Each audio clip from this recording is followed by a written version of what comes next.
Welcome back after the break. Let's shift focus to markets and Nifty is trying to touch 100 points mark in an attempt of touching 25,000 once again after it has already hit 25,000 mark in Monday's trade. But to discuss market and what is the long-term view, I have with me Alok Agarwal, Head Quant and Fund Manager, Alchemy Capital Management. Mr. Agarwal, welcome. I want to understand from you now. Things seems favorable. Prime Minister has given GST bonanza from Independence Day speech. Market has taken from both the hands. We have touched 25,000 mark. Do you think we are entering into a phase where select high growth counters will do well?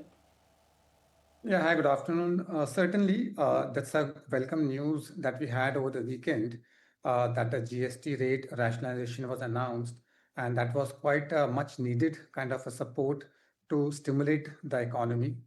We had seen over the last several months, especially RBI took a lot of steps on the monetary side. Earlier, the government had taken steps through some kind of direct tax adjustments and making a lot of regulations easier as well. But what was required was the stimulus on the fiscal side to ensure that the whole stimulation of consumption happens at the broader level. And this suggestion that has been given by the government to the group of ministers to rationalize the GST rates would go a long way in ensuring that the consumption stocks and consumption companies and sectors, they start doing well. All right. Alok, also since we're talking about a very strong structural growth story, I really want to understand now what's the way ahead for you in terms of sectors. Sectors where you were undervalued and now you really want to raise up the bar, and sectors where you are looking at good valuations and time for a longer structural story to have in the portfolio as well. So let's put this way, there are certain sectors that have been slowing down and are still not showing too much of signs of growth. Those remain underweight, the likes of IT, the FMCG, to an extent oil and gas as well. But the sector that is the most structural sector in India has typically been the consumer discretionary. In the short term, it was showing some kind of a slowdown. And now with this GST rate rationalization, that should start showing a pickup. A lot of newer sectors which were like not really part of the frontline indices, they have been doing pretty well. The likes of electronic manufacturing, the likes of hospitals, reality, the consumer durables. So a lot of those segments have started coming back very well, and we are quite overweight on those segments that are growing at a faster pace and are having a great visibility of growth as well. Having said that, a lot of technology-oriented platform companies have started coming in, be it on the fintech space, be it on the insurance space, be it on the consumption or food delivery. So a lot of those companies, segments, which may not be really part of the frontline indices, but they are really growing at a good pace. All right. What is your view on the financial sector per se? Do you think there will be an indirect benefit to even banks and NBFCs too? I think the whole market has been waiting for these segments to start growing. And what we have seen the broadly has been that the credit growth and deposit growth hasn't really been picking up. They have been hovering somewhere around 10%, which is actually quite a suboptimal number to have.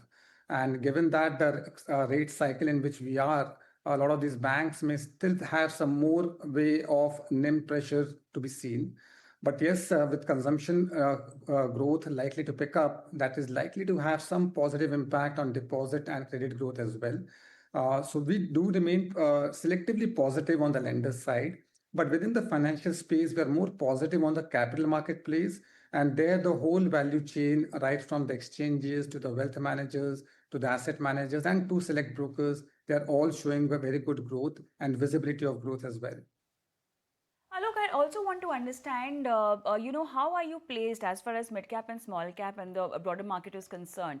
What kind of narrative do you think is going on over here now? Do you think that these particular market caps are going to lead the rally, or you think it's the time where you should be banking more on large caps, since we've seen a change from capex to consumption and it's good to go with the leaders? What's your take?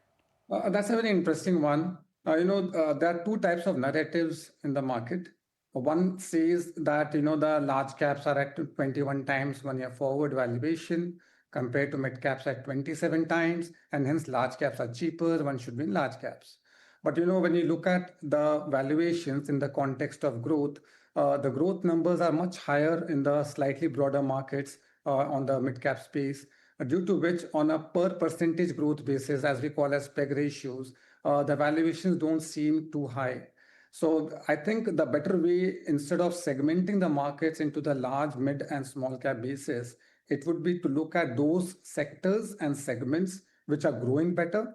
And those sectors actually currently happen to be more on the mid cap space. We named a few of them: the consumer discretionary, chemicals, the agrochem as well, fertilizers, some real estate names, EMS companies, hotels, hospitals, exchanges, and the whole capital marketplace, as I mentioned. So a lot of these names actually happen to be in the mid cap space.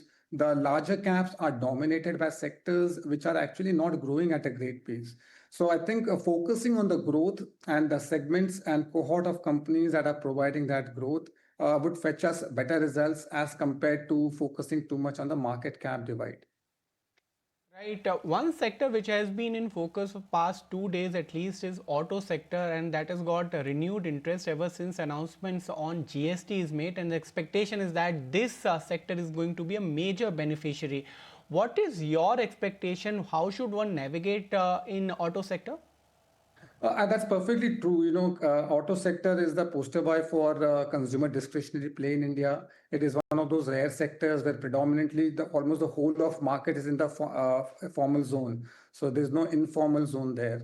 And bulk of the vehicles there were being at around 28% GST. If a lot of them come to around 18% or so, that would actually be quite a relief for the consumers. And the price elasticity in that segment is also pretty high. So that is expected to generate that kind of volume growth. And hence, that should be positive. We are positive both on the auto side as well as on the auto ancillary side, because once the volume growth picks up, the whole engine on the supply chain on the ancillary side also picks up. So we remain positive on that side of the auto segment. And auto ancillaries, you're pretty positive and bullish out there. But then what about chemical and fertilizer? Now, considering chemical as a sector is also having a structural change in terms of new proposals and reforms, how are you placed in your portfolios? So, barring those which could be directly impacted by some imposition of tariffs, other than that, a lot of these chemicals have started showing some decent growth numbers coming back. We have had a period where, after a very high pace of growth, a lot of these companies went into capex, and hence the consolidation of earnings was underway for the last few years. But now, if we look at the last few quarters as well, the chemicals as a pack, they have started showing, a number of them have started showing good double-digit growth as well.